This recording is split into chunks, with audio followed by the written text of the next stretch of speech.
Welcome back to DAGryffyn Hobby. My name's Dave. In this video, I'm taking a look at the center section of my layout and what I might end up doing with that space.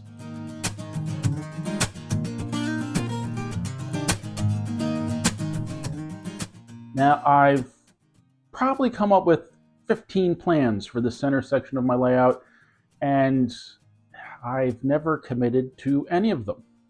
One of the things that's pushing me along at the moment is the fact that I now have a 3D printer, and I've been playing with printing different sized buildings, mostly just the facades, to get an idea visually of what it might look like.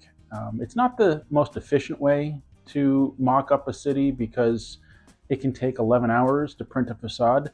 So what I've been doing is finding some designs online that I like, in a scale that's close to O scale, and then trying to scale them up a little bit so that they look a little bit more in scale.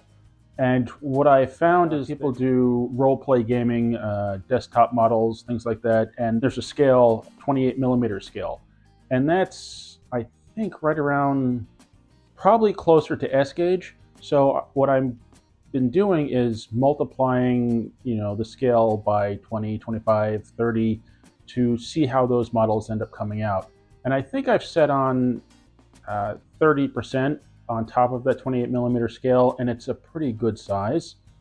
The thing that limits me is the size of the printer bed, though. So some things I can't print at that scale, so I have to scale them down. I mean, there's lots of ways to go about it. I can print things that are slightly smaller, slightly bigger, depending on the model, where I'm going to use them, how I'm going to use them. What I think I'm going to do is do a little bit of kind of a forced perspective thing and print some larger buildings for the front of the layout and then some slightly smaller ones to go behind that. Things that might be closer to, traditional 027 or plasticville scale. Of course, none of this is set. This is just me thinking out loud because I'd really like to come up with something. And I was out here earlier today looking at this space and doing the same old mock-up that I've done 100 times. It just wasn't doing anything for me. I went back inside and I was sitting there and I was thinking about it, and I realized something that I think might really transform the space for me.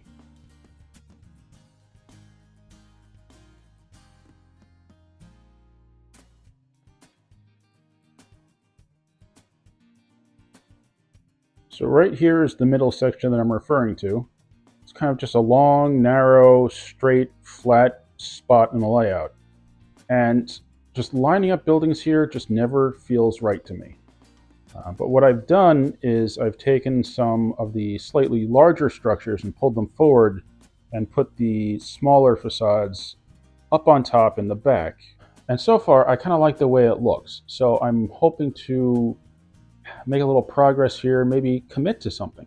The fact that this is just a long, flat spot, which with really not enough depth to do anything too amazing with, has really been a limiting factor. But then there's also the idea that I don't want a full, busy city area. So I'm looking at this space and I thought, what if there's an additional hill here in the middle? And this isn't all a viaduct in the back, but maybe a retaining wall and then a smaller viaduct to the right. And that would break up kind of the flat spot, at least visually for me, and I think that would look better. It's funny, I just said not 30 seconds ago how I didn't want a big city section right here. And now I'm changing my mind again. See, this might be one of the reasons I don't get things done. I just keep changing my mind. I mean, I've got a huge mountain to the right that's going to be bigger. I've got some mountains and bridges to the left. And this really could be a pretty decent city block area. Oh, man, I just can't commit. A while back, I had kind of drawn a road on this surface, I think coming straight across and then arcing around. But what I was thinking earlier when I was looking at it was that if I have a tunnel here where the road comes out of the mountain, that helps me not have to continue visually this section with the next. So I can have the road come out here. I could have like a recessed building like this flat here, maybe do something with it so it looks deeper, build the sides or whatever. And that gives me, you know, parking or loading area. There's a ramp that goes here, and that would add some nice depth to that spot, especially with this building coming out this far. And then, you know, maybe another building maybe angled back a little bit so that the road can come through here, and I can have something in this front spot here so the road goes behind things and then kind of blocks the view a little bit, because I don't want it to just be like a display of a street. I'd rather it kind of, I don't know, I feel like with the shallowness of the space, I need to make it feel deeper than it is. And by putting some things in front of others, I think I can get some of that depth. Well, this won't obviously work long term, but if I have something like a mountain or a hill of sorts there, and maybe some sort of stone retaining wall in this space, with this coming up, and maybe even over these tracks, that would also visually separate this side from the right side.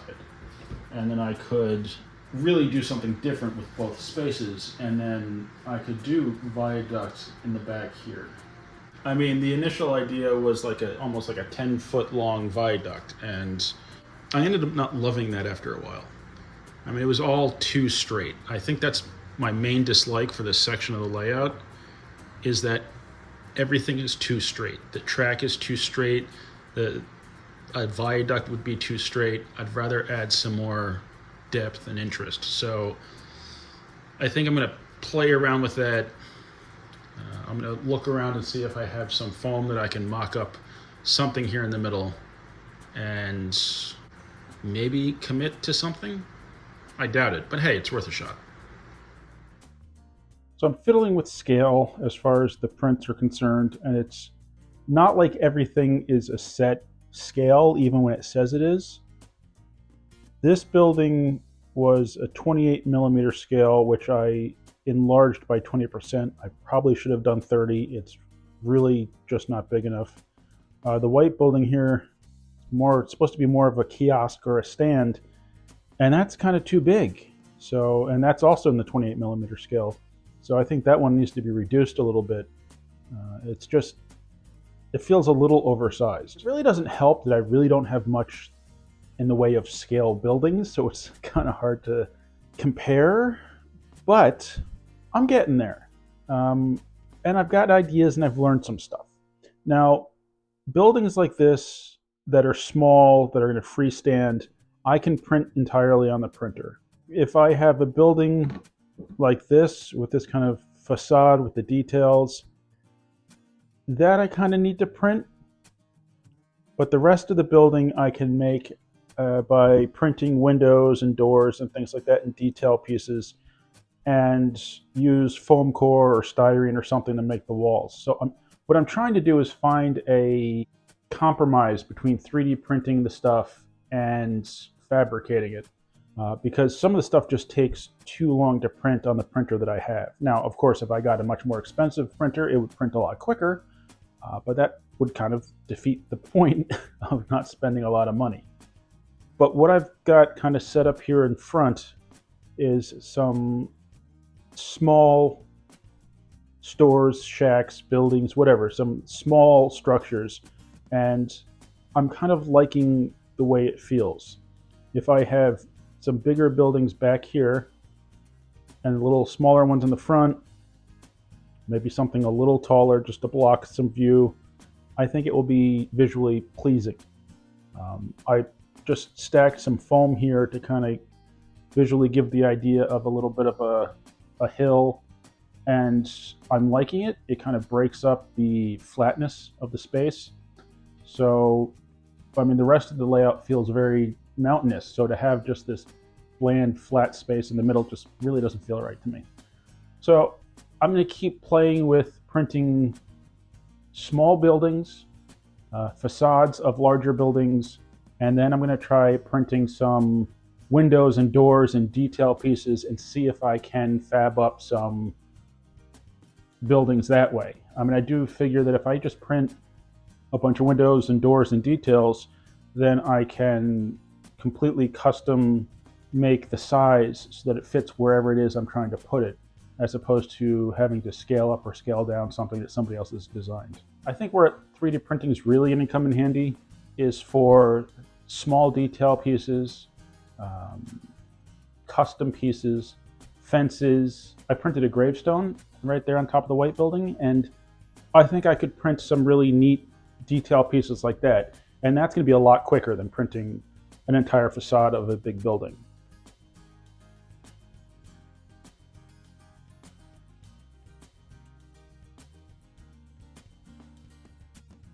I put a sheet of thin foam through the center section here to bring the whole surface up a little bit, which is necessitated by the ridiculously out of scale high rail track. It comes up way too high to not bring everything else up behind it. So I've added one layer. I might add another layer depending how I feel about it, but for the moment it's a step in the right direction. Along with just a few stacks of foam to kind of get the idea of a mountain, I did this really basic little hill in the road here to get a little bit of height to it, and then mocked up this really bad retaining wall there. Just that little bit of raised space in the road makes me feel a little better. It's not also severely flat. It helps. So I think if I can do at least a rough draft of a mountain right here, even if it only goes up to the height of the second level, I think that'll be good. And then I can kind of work on the height of the road and what that might be. And that's going to make me feel better about the whole flatness of the area. But then I'm going to keep playing with the buildings, mocking some up, printing some, hopefully get some sheet styrene or whatever people use these days, and do some mock-ups. If some foam core I can use. But even just this little bit that I've done, it's got me excited. And I'd really like to fill this space, because if I don't, it's just going to continue to be a catch-all. And that's what it does. A train to take off the tracks just ends up there. Tools end up there. It's exciting. So I'm hoping to really make some progress on this. I hope you enjoyed the video. Thank you very much for watching. Please remember to like, comment, subscribe, and I'll see you next time on DAGryffyn Hobby.